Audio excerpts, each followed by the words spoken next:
കഞ്ചാവ് എന്നത് ഈ സമുദായത്തിന്റെ തലച്ചോറിൽ ഈമാനിന്റെ സൗന്ദര്യത്തെ നഷ്ടപ്പെടുത്തുന്ന മാരക വിഷങ്ങളാണ്. അത് നമ്മൾ ഒഴിവാക്കണം, ഒഴിവാക്കിയേ പറ്റുള്ളൂ.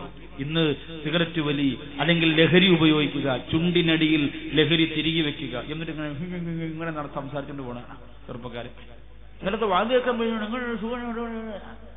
ചുണ്ടിനടിയ സാധനം അല്ലേ? എത്രയോ എത്രയോ എത്രയോ വൃത്തികേടാണത്. ചുരുക്കം തുച്ഛമായ കാശയാവുകയുള്ളൂ ആ ലഹരി. ഈ പ്രദേശത്തൊക്കെ ഉണ്ടാകുമെന്ന് ഞാൻ വിശ്വസിക്കുന്നു. ഈ സദസ്സിലിരുന്നു കൊണ്ട് തീരുമാനമെടുക്കണം. അള്ളാഹുവിന്റെ ആൺകുട്ടികളായി മരിച്ചു വീഴാനുള്ളവരാണ് നമ്മൾ. പിശാചിനെ ചവിട്ടിത്തേക്കാനുള്ളവരല്ല, പിശാചിന് തട്ടിക്കളിക്കാനുള്ളവരല്ല, ഈമാനിന്റെ പവർ കാത്തു സൂക്ഷിക്കാനുള്ളവരാണ്. അതുകൊണ്ട് എന്റെ പ്രിയപ്പെട്ട സഹോദരങ്ങളോട് പറയുകയാണ്, ഈ സദസ്സ് അള്ളാഹുവിന്റെ മാലാകമാരെ സാക്ഷി നിർത്തി തീരുമാനിക്കണം, ഞാനിനി ഒരിക്കലും ഒരിക്കലും ഒരിക്കലും ലഹരി ഉപയോഗിക്കൂല. ഗൾഫിൽ നിന്നൊക്കെ വരുമ്പോൾ കൂട്ടുകാരെ നാട്ടിൽ നിന്ന് വിളിച്ചു പറയും, സുഹൂറേ സാധനം മറന്നു പോകരുത്. അവൻ പറയും കുഴപ്പമില്ല, ഡ്യൂട്ടി ഫ്രീ. ഡ്യൂട്ടി ഫ്രീയിൽ ഇറങ്ങി വാങ്ങിക്കും. ആണും പെണ്ണും ഇന്ന് കുടിക്കുന്നില്ലേ അല്ലേ? വീട്ടിന്റെ അകത്തിരിക്കുമ്പോൾ ഭർത്താവിന് സോഡ എടുത്തുകൊണ്ട് കൊടുക്കുന്നത് ഭാര്യയാണ്. പ്ലീസ് കം, മോള് വരുന്നു ഐസ് കട്ടയുമായിട്ട്. കുടുംബസമേതം കുടിക്കുന്ന എന്തോ ഒരു മഹത്തായ പാനീയം ആദരവോടുകൂടിയല്ലേ പറയുന്നത്, ഞാൻ ഇച്ചിരി കഴിക്കുന്ന ടീമാണ് എന്ന് പറഞ്ഞ് ബഹുമാനം കൊടുത്തിട്ട് മദീനയുടെ ഈത്തപ്പഴം കഴിക്കും എന്ന് പറയണ പോലെ ഞാൻ ഇച്ചിരി കഴിക്കുന്ന ടീമാണ് എന്ന് പറയാൻ മാത്രം അതിനെ പുരോഗമിപ്പിച്ചില്ലേ? മനസ്സിന്റെ സമാധാനം പോകുന്നത് കൊണ്ടാ ഉസ്താദ് എങ്ങനെ ചെയ്യുന്നത്. ലോകത്ത് നിന്നിട്ട് ഏതെങ്കിലും ഒരു കള്ളുകുടിന് സമാധാനം കിട്ടിയ ചരിത്രമുണ്ടോ? തലക്കടിച്ച് ബോധമില്ലാതെ കിടന്നുറങ്ങിയാൽ ഒന്നും അറിയാതെ ഉറങ്ങാമെന്നല്ലാതെ പ്രിയമുള്ളവരെ, കള്ളുകുടിയന് ലോകത്ത് ഇന്നുവരെ സമാധാനം കിട്ടിയിട്ടില്ല. എനിക്കറിയാം, 2.5 വയസ്സുള്ള ഒരു കുട്ടിയെ സ്വന്തം പിതാവ് കുടിച്ചുകൊണ്ടുവന്നു മാതാവുമായി പിടിവലി കൂടിയപ്പോൾ കിണറ്റിലേക്ക് 35 തൊടി ആഴമുള്ള കിണറ്റിലേക്ക് വലിച്ചെറിഞ്ഞു 2.5 വയസ്സുള്ള കുട്ടിയെ. കള്ളുകുടി തലയിൽ ബാധിച്ചതുകൊണ്ടാണ്. ആ തലയിൽ നിന്ന് ആ ക്ഷതം നഷ്ടപ്പെട്ടു പോയപ്പോൾ ആ സഹോദരൻ വന്ന് പറഞ്ഞു, ഉസ്താദേ എന്റെ പൊന്നുമോള് എഴഞ്ഞെഴഞ്ഞെന്റെ മുമ്പിലേക്ക് വരുന്നത് ഞാൻ ഓർത്തു പോവുകയാണ്, എനിക്ക് സഹിക്കാൻ പറ്റുന്നില്ല. ഇനി ചിന്തിച്ചിട്ട് കാര്യമുണ്ടോ? നഷ്ടപ്പെടേണ്ടത് പോയില്ലേ? പളുങ്കുപോലെ പുഞ്ചിരിക്കുന്ന 2.5 വയസ്സുകാരിയെ കിണറ്റിലേക്ക് വലിച്ചെറിഞ്ഞത് സ്വന്തം പിതാവാണ്. കള്ളുകുടിച്ചപ്പോൾ പിതാവാണെന്ന ബോധം നഷ്ടപ്പെട്ടു പോയി. പാവ പോലെ തോന്നിപ്പോയി കുഞ്ഞിന്. എത്ര പ്രശ്നങ്ങൾ ഉണ്ടായിട്ടുണ്ട്. ചെറുപ്പക്കാരെ ഒഴിവാക്കണം, ഒഴിവാക്കിയേ പറ്റൂ. ഡിസംബർ 31 പോലെയുള്ള ആഘോഷത്തിന്റെ രാത്രികളിൽ കള്ളുകുപ്പിയുടെ താരാട്ട് കേട്ടുകൊണ്ട് കിടന്നിറങ്ങുന്ന ഭ്രാന്ത് പിടിച്ചവരെ പോലെ അധപ്പള്ളത്തിന്റെ പടുംകുഴിയിലേക്ക് പോകുന്ന എന്റെ പ്രിയപ്പെട്ട സമുദായത്തിന്റെ യുവത്വമേ, ഈ സദസ്സ് നിനക്ക് അതിൽ നിന്ന് രക്ഷപ്പെടാനുള്ള ഒരു വഴിയാണ് പൊന്നുപോലെ. ഇനി ഞാൻ പോലെന്ന് തീരുമാനിക്കടാ. ഇനി ഒരിക്കലും ആ മേഖലകളിലേക്ക് ഞാനില്ലെന്ന് തീരുമാനിക്കുക. അല്ലാഹു തൗഫീഖ് തരട്ടെ. അതുകൊണ്ട് മരിക്കാൻ കൊതിക്കുക. അതിനു വേണ്ടിയിട്ടുള്ള അമലുകൾ നിങ്ങൾ ധൈര്യമായി ചെയ്യുക. അതിനു വേണ്ടിയിട്ടുള്ള അഅ്മാലുകൾ ചെയ്യുക. എന്തൊക്കെ ചെയ്യാൻ പറ്റും അതൊക്കെ ചെയ്യുക. പഴയ കാലത്തുള്ള ജനങ്ങളൊക്കെ വീട്ടിന്റെ അകത്ത് രാത്രിയൊക്കെ പറയുമായിരുന്നു, ദാഹം മൗത്തതു കൂട്ടിടും, ഇബ്ലീസ് കൂസിന് കാട്ടിടും, സമയം ലഈനവനാട്ടുവാൻ ബദിരീങ്ങളാൽ തുണറബ്ബനാ, ലാ ഇലാഹ ഇല്ലല്ലാഹു ലാ ഇലാഹ ഇല്ലല്ലാഹ് ലാ ഇലാഹ ഇല്ലല്ലാഹ് മുഹമ്മദുർ റസൂലുള്ളാഹ്. എന്ത് രസമായിരുന്നു അത് കേൾക്കാൻ. ഇന്ന് അവർക്കതിന് നേരമില്ല. ഇന്ന് എല്ലാ പാട്ടിന്റെ ഇടയിലും യോ യോ ചേർത്തങ്ങ് പാടുകയാണ്. സ്വലാത്തുള്ള യോ യോ, എന്നാലേ നമുക്ക് പാട്ടാവൂ. അതൊക്കെ മാറ്റണം അല്ലേ? മൊയ്ൻകുട്ടി വൈദ്യർ എത്ര നല്ല നല്ല പാട്ടുകൾ ലോകത്തിന് സമ്മാനിച്ചതാണ്. കുച്ചിപ്പുടി മോഹനയാട്ടത്തിനൊക്കെ എതിര് ഞാൻ പറയുമ്പോ ഇവിടെയുള്ള ഹൈന്ദവ സഹോദരങ്ങൾ മനസ്സിലാക്കുന്ന ഇസ്ലാം എന്ന് പറയുന്നത് കലകൾക്ക് എതിരാണ് എന്ന് ഒരിക്കലും നിങ്ങൾ പറയരുത്. ഏറ്റവും നല്ല പാട്ടെഴുത്തുകാരൻ മൊയ്ൻകുട്ടി വൈദ്യർ എവിടെന്നാ കല കിട്ടിയതെന്നറിയോ? വളരെ വലിയ ഒരു സൂഫിയായ മനുഷ്യന്റെ മുമ്പിലേക്ക് ചെന്നിട്ട് പറഞ്ഞു, ദ്വാരക്കണം. അദ്ദേഹം പറഞ്ഞു, ഞാൻ കുറച്ച് വെറ്റിലയും അടക്കയൊക്കെ ചവച്ചരച്ചിട്ട് തുപ്പി ഒരു വലിയ കോളാമ്പിയിൽ വെച്ചിരിക്കാനും കൊണ്ട് പുറത്ത് കളയാൻ പറഞ്ഞു. അദ്ദേഹം പുറത്തു പോയിട്ട് ബിസ്മില്ലാഹിർ റഹ്മാനിർ റഹീം എന്ന് പറഞ്ഞ് അതങ്ങ് കുടിച്ചു. ആരാ? മൊയ്ൻകുട്ടി വൈദ്യ. തമാശക്കാരനൊന്നും അല്ല, ഔലിയാക്കന്മാരോട് നല്ല ബന്ധമുള്ള ആളാണ്. അത് കുടിച്ചിട്ട് തിരിച്ചു വന്നപ്പോ ഈ സൂഫിയ മനുഷ്യൻ ചോദിച്ചു അത്രേ, ആരും കാണാത്ത സ്ഥലത്ത് തന്നെ നീ ഒഴിച്ചല്ലോടാ. അതേന്ന് പറഞ്ഞപ്പോ പറഞ്ഞു, അങ്ങനെയാണെങ്കിൽ നിന്റെ ഉള്ളിലുള്ള സർവ്വ കഴിവും പുറത്തു വരട്ടെ. അങ്ങനെയാണ് പേനയെടുത്തത്, കടലാസെടുത്തത്. എന്നിട്ട് എഴുതിയില്ലേ, തുടരമദ്ദളവും ദുരസൊടുമറുവ ഒട്ടകളും പജയൊടു തുടികൾ തപ്പുകളും കൈമണി തുണികൾ ദാശകളാ പുളമ പുള്ളുകൾ കോള്ള ചൂള്ളകൾ കൊമ്പു ചങ്കുകളാ തകൃതികൾ കോള്ളു താളമി ഓടി ചാടിയ തപ്പുനിപ്പുകളാ. എത്ര മനോഹരമാണ്! ഇതിന്റെ സമാനമായ ഒരു വരി എഴുതാൻ പറ്റുമോ? ഇന്ന് കുറെ തുണിയില്ലാത്ത പാട്ട് എഴുതാനല്ലാതെ എന്തറിയാം? പെണ്ണും ആണുമായിട്ട് പ്രേമിക്കുന്ന കുറെ നഗ്നമേനയുടെ പാട്ടുകളല്ലാതെ 7-ാം കടലിനടിയിൽ പോയി ഒളിച്ചാലും ഞാൻ ബോട്ടിൽ വന്ന് നിന്നെ കൊത്തിയെടുത്തോണ്ട് വരും ആയിഷാ എന്ന പാട്ട്. അതാണ് ഇപ്പോഴത്തെ പാട്ട് അല്ലേ? അതാണ് ഇപ്പോഴത്തെ പാട്ട്. നിങ്ങൾ ചിന്തിച്ചു നോക്കുക. നമുക്കതല്ലല്ലോ ആവശ്യം. ഇവരെ അതുകൊണ്ട് കലയെ എതിർക്കുന്നതല്ല, മഹാന്മാരെഴുതിയതാണ്. മൊഹീദ്ദീൻ മാലയും ബദറുമാലയും നഫീസത്തുമാലയും ഒക്കെ ആരെങ്കിലും ഉണ്ടാക്കി വെച്ചിരുന്നില്ല. അതൊക്കെ ചെറുക്കാണെന്ന് പറഞ്ഞുകൊണ്ട് പ്രസംഗിക്കുമ്പോൾ അത് കാണാൻ എത്ര ആളാ പോയിരിക്കുന്നത്. അതാണല്ലോ ഇന്ന് ആരെ സംഘടന ഉണ്ടാക്കിയാൽ ആളുണ്ടല്ലോ. അല്പം എന്താ പ്രശ്നം അല്ലേ? നിസ്കാരം 3 വഖത്തെന്ന് പറഞ്ഞാലും ആളുണ്ട്. റമദാൻ 2 വർഷത്തിൽ ഒരിക്കലേ ഉള്ളെന്ന് പറഞ്ഞാൽ സഹോദരിമാർക്ക് വലിയ റാഹത്താവും. കാരണം എന്താ? റമദാൻ 2 വർഷത്തിൽ ഒരിക്കൽ, പെരുന്നാൾ 1 വർഷം 4 എണ്ണം. അത് കൊള്ളാം. അങ്ങനെ വെട്ടിച്ചുരുക്കാൻ ഇന്ന് മുഹറം നോമ്പുണ്ടോ, ശഅബാൻ നോമ്പുണ്ടോ? ഒന്നുമില്ല. എല്ലാം തിന്നുകുടിച്ച് വയറ് വീർപ്പിച്ചു. ഒരു നോമ്പ് സുന്നത്തില്ല, എല്ലാം ചെറുക്കാൻ. റമദാനിന്റെ 15 മുമ്പ് മാത്രമേ ഉള്ളൂ എന്ന് പറഞ്ഞ് പരുത്തി.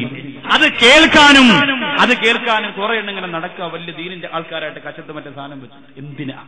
അള്ളാഹുവിനെ ഭയപ്പെടണം പ്രിയപ്പെട്ടവരെ, അള്ളാഹുവിനെ ഭയപ്പെടണം സഹോദരങ്ങളെ. ഈ ഗ്രൗണ്ടില് ഈ ജനങ്ങളോട് ഞാൻ ഓർമ്മപ്പെടുത്തുകയാണ്. കാലഘട്ടം പുരോഗമിക്കുമ്പോൾ, ബുദ്ധി കൂടുമ്പോൾ നിന്റെ മനസ്സ് പിശാച് തട്ടിക്കളിക്കാൻ നീ നിന്നുകൊടുക്കരുത്. പഴയകാലത്തുള്ളവർക്ക് അല്ലാഹയെ പേടിയുണ്ടായിരുന്നു.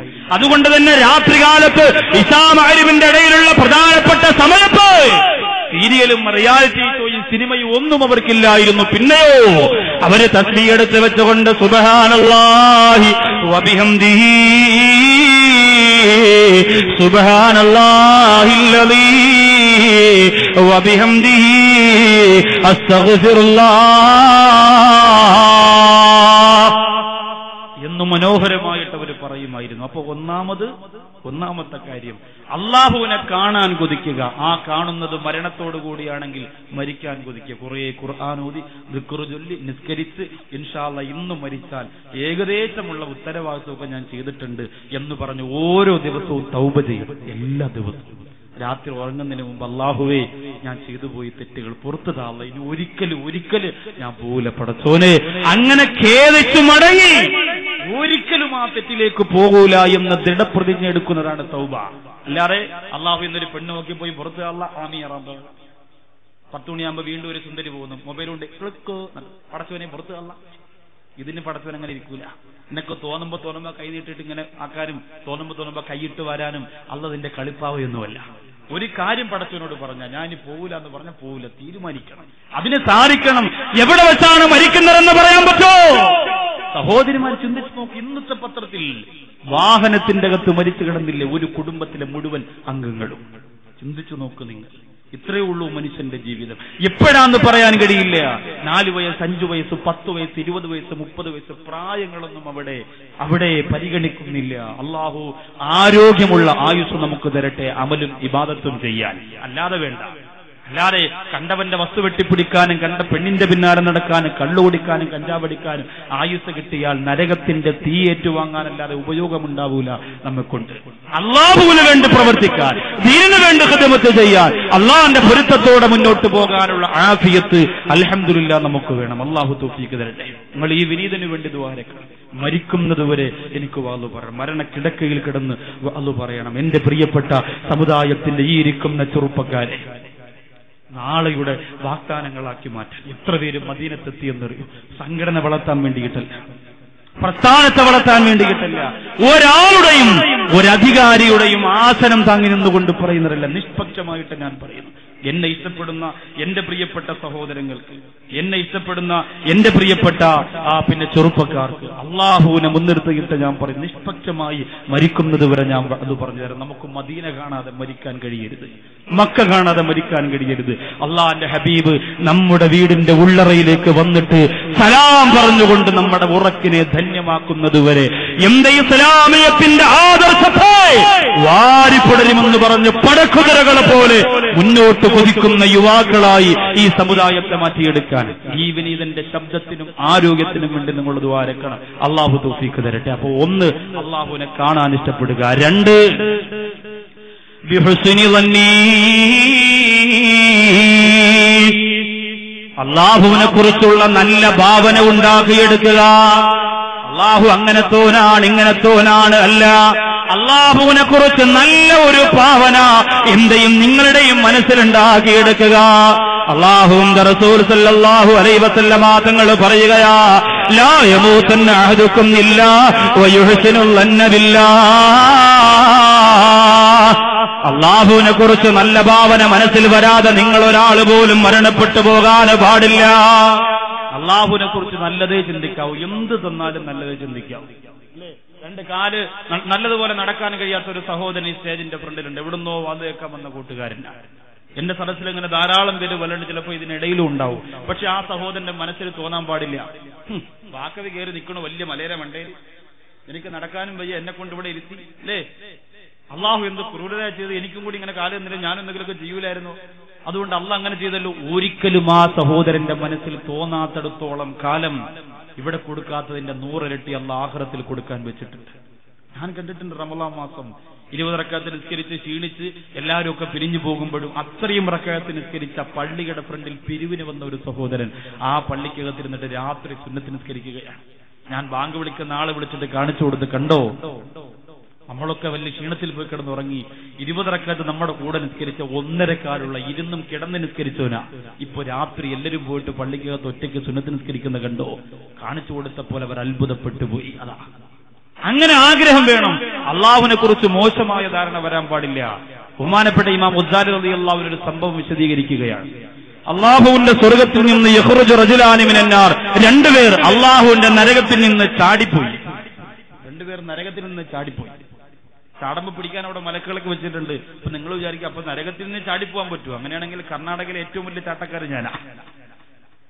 നരകത്തിന്റെ മതിലിന്റെ അപ്പുറത്തേക്ക് 2 പേര് ചാടിപ്പോയപ്പോൾ 2 പേരെയും അള്ളാഹുവിന്റെ മുമ്പിലേക്ക് കൊണ്ടുവന്നു. അള്ളാഹു മലക്കുകളോട് പറഞ്ഞു, സുമ്മയ ഉമറു ബിഹിമാ ഇലന്നാർ, പെട്ടെന്ന് നരകത്തിൽ കൊണ്ടുവെക്കൂ, ഇനി അവരെ ഒഴിച്ചിരിക്കണ്ടെന്ന് പറഞ്ഞു. ഒരാളെ ഓട്ടിച്ചു, അവൾ ഓടി നരകത്തിൽ പോയി. രണ്ടാമത്തെ ആൾ കുറച്ച് നടന്നു പോയിട്ട് തിരിഞ്ഞു നോക്കും, വീണ്ടും കുറെ പോയിട്ട് തിരിഞ്ഞു നോക്കും. അള്ളാഹ് മലക്കുകളോട് ചോദിച്ചു, അവൻ എന്തേ തിരിഞ്ഞു നോക്കുന്നെന്ന് ചോദിക്കാൻ പറഞ്ഞു. അവൻ തിരിഞ്ഞു നോക്കുന്നത് എന്തെന്ന് മലക്കുകൾ ചോദിച്ചപ്പോൾ അവൻ പറഞ്ഞു, അള്ളാഹുവിനെ കുറിച്ച് ഞാൻ ഇങ്ങനെയൊന്നും അല്ല കരുതിയിരുന്നത്. അള്ളാഹ് ചോദിച്ചു, പിന്നെന്താ കരുതിയിരുന്നത്? അവൻ പറയുകയാണ്, നരകത്തിലിട്ടത് ശരി, പക്ഷെ ആ നരകത്തിൽ നിന്ന് കഷ്ടപ്പെട്ട് ത്യാഗം ചെയ്ത് കരകയറി രക്ഷപ്പെട്ട നമ്മെ വീണ്ടും നരകത്തിലിടുമെന്ന് അള്ളാഹുവെ ഞാൻ കരുതിയില്ല എന്ന് പറഞ്ഞപ്പോ അള്ളാഹ് പറയാണ്, ആ മനുഷ്യൻ എന്നെ കുറിച്ച് അത്രയും നല്ല ഭാവന മനസ്സിലുള്ളത് കൊണ്ട് അവനെ മാത്രം സ്വർഗത്തിൽ കിടത്തുക. ആ പടച്ചതമ്പുരാനോടാണ് നമ്മൾ നന്ദികേട് കാണിക്കുക. ആ റബ്ബിനെ കുറിച്ച് നല്ല ഒരു ഭാവന വേണം. എന്റെ പടച്ചോനെന്നെ രക്ഷപ്പെടുത്തുമല്ലാ, അല്ലാഹുവേ നീ എന്നെ സഹായിക്കുമല്ലാ, ഞാൻ എത്ര കഷ്ടപ്പെട്ടാലും എത്ര വിഷമിച്ചാലും എത്ര വേദനിച്ചാലും നിന്റെ പൊരുത്തം എനിക്ക് കിട്ടുമല്ലാ എന്ന ഒരു പ്രതീക്ഷയിൽ മുന്നോട്ട് പോകുമ്പോഴാണ് അൽഹംദുലില്ലാഹ് നമ്മുടെ ജീവിതം ധന്യമാകുന്നത്, നമ്മുടെ ജീവിതം സഫലമാകുന്നത് അപ്പോഴാണ്. ആ ഒരു മുതൽക്കൂട്ടാണെന്റെ പ്രിയപ്പെട്ടവരെ നമ്മൾ നേടിയെടുക്കാനുള്ളത്. ഇത്തിരി കഷ്ടപ്പാടും ഇത്തിരി ത്യാഗമൊക്കെ വരുമ്പോ ബഹുമാനപ്പെട്ട അബ്ദുല്ലാഹി ഇബ്നു ജഹ്ശ് റളിയല്ലാഹു അൻഹു ഉഹദ് യുദ്ധത്തിന്റെ തലേ ദിവസം തന്റെ പ്രിയപ്പെട്ട അണികളോട് പറയുകയാ, ഉഹദ് യുദ്ധം നടക്കാൻ പോവുകയാണ്. ആ യുദ്ധത്തിന്റെ തലേ ദിവസം തന്റെ അണികളോട് പറയുകയാ, അല്ലാഹുവിനോട് നമുക്ക് ദുആ രക്കണ്ടേ. അവര് പറഞ്ഞ അബ്ദുല്ലാഹിബ്നു ജഹ്ശ് നിങ്ങൾ ദുആ ചെയ്യുക, നമ്മൾ ആമീൻ പറയാം. നിങ്ങൾ ദുആരക്കുക, നമ്മൾ ആമീൻ പറയാ. അബ്ദുല്ലാഹിബ്നു ജഹ്ശ് റളിയല്ലാഹു തആല അൻഹു ദുആരക്കുകയാണ്, അല്ലാഹുവേ ശക്തന്മാരായ ശത്രുക്കളെ കൊണ്ട് വരണേ അല്ലാഹ്, ശക്തന്മാരായ ശത്രുക്കളെ കൊണ്ട് വരണേ അല്ലാഹ്. നാളെ യുദ്ധത്തിന്റെ രണാകടത്തിൽ ശത്രുക്കളുമായി നേർക്കുനേരെ പോരാടിക്കൊണ്ടിരിക്കുമ്പോ ഏറ്റവും വലിയ ശത്രുക്കളെ കൊണ്ടുവന്ന് യുദ്ധം ചെയ്യാനുള്ള ഭാഗ്യം തരണേ അല്ലാഹ്. നല്ല ശത്രുക്കളെ തരണമെന്നാണ് ദ്വാരുന്നത്. കഷ്ടപ്പെടാനും ത്യാഗം ചെയ്യാനും പരിശ്രമിക്കാനുമുള്ള ഒരവസരം നാളത്തെ രണാകണത്തിന്റെ മധ്യത്തില് നമുക്ക് തരണേ അല്ലാഹ് എന്നാണ് ദുആ ചെയ്തു പോയതെങ്കിൽ ആ കഷ്ടപ്പാട് നമ്മുടെ മനസ്സിൽ വരട്ടെ, എന്നിട്ട് അല്ലാഹു നമുക്ക് പ്രതിഫലം തരുമെന്ന് പ്രതീക്ഷിക്കുക. നമ്മൾ കഷ്ടപ്പെടാൻ ആഗ്രഹിക്കാത്തവരാണ്. നമ്മിൽ പലരും ദുആ ചെയ്യുന്നതെന്താ? അല്ലാഹുവേ, ഹജ്ജാണല്ലോ നമ്മുടെ ഏറ്റവും വലിയ കഷ്ടപ്പാട്. ഹജ്ജിന് പോകുമ്പോ ദുആ ചെയ്യുന്നതെന്താ? പടച്ചോനെ, ഹജ്ജിന് പോവുകയാണ്, യാതൊരുവിധ ബുദ്ധിമുട്ടും കൂടാതെ, ഒരിടങ്ങേറും കൂടാതെ, ഒരു പ്രയാസവും കൂടാതെ, പൂർണ്ണ സുഖത്തിലും സുഷുപ്തിയിലും, മക്കയിൽ AC, മിനായിൽ AC, അല്ലാഹുവേ മുഴുവനും AC തരണമല്ലോ. ഹജ്ജിന് പോണ ഒരു ആമീൻ. ഇതിനാണോ ഹജ്ജിന് പോവാ? അങ്ങനെ AC കിടക്കാൻ മിനയിലെ ടെന്റിൽ ഒരു AC ഓഫായാൽ കൊണ്ടുപോയ ഗ്രൂപ്പുകാരെ അന്തരീക്ഷത്തിൽ നിർത്തിയിടിക്കും ഈ ജനങ്ങൾ. എന്താണ് അവിടെ വെച്ച് പറഞ്ഞത്? 2 ലക്ഷം തന്നാ നിനക്ക് അത് തരാം, ഇത് തരാം, മക്കയുടെ അടുത്ത കൊട്ടാരം, മദീനയുടെ അടുത്ത റൂം എന്നൊക്കെ പറഞ്ഞിട്ട് കൊണ്ടുപോയി കാട്ടിലിറങ്ങില്ലേ? ഞാൻ പറയുന്നത് എല്ലാ ഗ്രൂപ്പുകാരും ഇങ്ങനെ തന്നെ ചെയ്യണം, കഷ്ടപ്പെടുത്തണം. പിന്നെ എന്ത് ഹജ്ജാ? ഇച്ചിരി ത്യാഗം വേണം. ഹജ്ജിന് പോകുമ്പോൾ ഇച്ചിരി പനിയൊക്കെ വരണം, കഷ്ടപ്പെട്ട് തവാഫ് ചെയ്യണം, സഈ ചെയ്യണം, ഒക്കെ ചെയ്യണം. ഇന്നതല്ലല്ലോ, അതിനെയൊക്കെ കൊണ്ടുപോയി നശിപ്പിക്കൂലേ ഈ സമുദായം അല്ലേ? കഷ്ടപ്പാടും ത്യാഗവും നമ്മളും മറന്നു. കാലുവേദന വന്നാൽ പിന്നെ ഒരാഴ്ചത്തേക്ക് നിസ്കാരമില്ല, തലവേദന വന്നാൽ പിന്നെ ഒരു മാസത്തേക്ക് നിസ്കാരമില്ല. എല്ലാം അങ്ങനെ തന്നെ ചുരുക്കി ചുരുക്കി ചുരുക്കി ചുരുക്കി കൊണ്ടുവന്നില്ലേ? അതുകൊണ്ടാണ് അല്ലാഹുവിന്റെ റസൂൽ നബി മുഹമ്മദ് മുസ്തഫ സല്ലല്ലാഹു അലൈഹി വസല്ലമ തങ്ങൾ കഷ്ടപ്പാടോടുകൂടി ത്യാഗത്തോടുകൂടി പാതിരാ സമയത്ത് ഇബാദത്ത് ചെയ്തുകൊണ്ട് പൊട്ടിക്കരഞ്ഞത്. അതുകൊണ്ടാണ് പ്രിയപ്പെട്ടവരെ, നമുക്ക് വലിയ പ്രതിഫലം അല്ലാഹുവിന്റെ മുമ്പിലേക്ക് ചെല്ലുമ്പോ നേടിയെടുക്കാൻ സാധിക്കണം. വിശ്വാസത്തിന്റെ പൂർണ്ണമായ സൗന്ദര്യം കിട്ടാ അത് ദാവൂദ് നബി അലൈഹിസ്സലാത്തു വസ്സലാമിനോടാ ജനങ്ങൾ പറഞ്ഞു കൊടുക്കുന്ന 3ാമത്തെ സ്വഭാവ ഗുണം എന്തെന്നറിയോ? വൽ ഖലവാത്തുല്ലാഹ്,